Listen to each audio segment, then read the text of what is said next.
memutuskan memangkas anggaran makan siang gratis dari 15.000 jadi 10.000. Tapi sebelumnya Pak Prabowo itu memutuskan menaikkan insentif untuk para guru, baik yang ASN maupun honorer.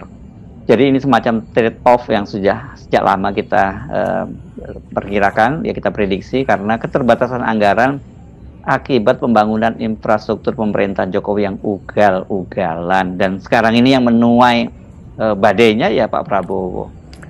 Ya betul bahwa ada keterbatasan anggaran, tetapi ada yang harus jadi prioritas. Dan Pak Prabowo sebagai presiden yang ingin memuliakan rakyat, barusan menaikkan gaji dan tunjangan atau insentif guru-guru ASN maupun honorer.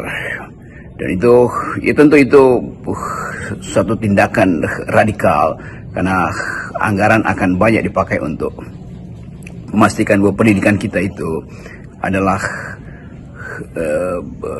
ukuran pertama setiap pemimpin, apakah dia mengikuti perintah konstitusi atau tidak.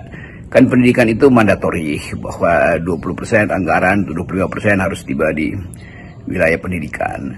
Sekarang ada masalah bahwa kalau pendidikannya, gurunya diperbaiki, lalu dipersiapkan semacam dana penopang supaya para guru ini full time di sekolah-sekolah. Pada saat yang sama, janji untuk makan siang akhirnya diturunkan dari berapa, 15.000 sekarang jadi 10.000 rupiah. Ini juga satu dilema, karena kita menginginkan ada pengetahuan ditambahkan di dalam kurikulum melalui kesejahteraan guru, sehingga guru fokus pada kurikulum. Tetapi pada saat yang sama, anak-anak didiknya, gizinya harus bisa dipenuhi supaya mampu untuk menyerap ilmu pengetahuan. Nah, kalau hari ini diturunkan, itu artinya ada memang terlihat inkonsistensi. Kan mestinya gurunya diperbaiki kondisi ekonominya, muridnya diperbaiki kondisi gizinya, supaya asupan nutrisi itu betul-betul bisa berakibat pada peningkatan kecerdasan. Jadi harus kita sayangkan bahwa 15.000 itu diturunkan 10.000, itu artinya ada pengurangan nutrisi di otak anak-anak ini kan. Padahal di dalam usia-usia formative years yang diperlukan adalah pembentukan volume otak dan kapasitas dengan kapasitas nutrisi yang terandal justru. Jadi kelihatan bahwa memang negara harus ada trade off antara APBN dan proyek-proyek pembangunan.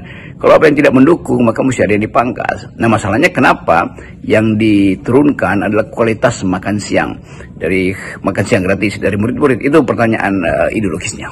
Dengan anggaran yang terbatas seperti sekarang ini, saya kira pemerintahan Prabowo itu ya harus mengerem berbagai ambisinya, bahkan termasuk untuk yang selalu digembar-gemborkan oleh Prabowo, yakni mensejahterakan rakyat. Karena dia tidak punya kemewahan itu. Sekarang ini kan pemerintah itu dihadapkan pada pilihan mana yang paling prioritas, dan dari yang prioritas pun dipilih kemudian yang super prioritas. Seperti itulah kira-kira situasinya.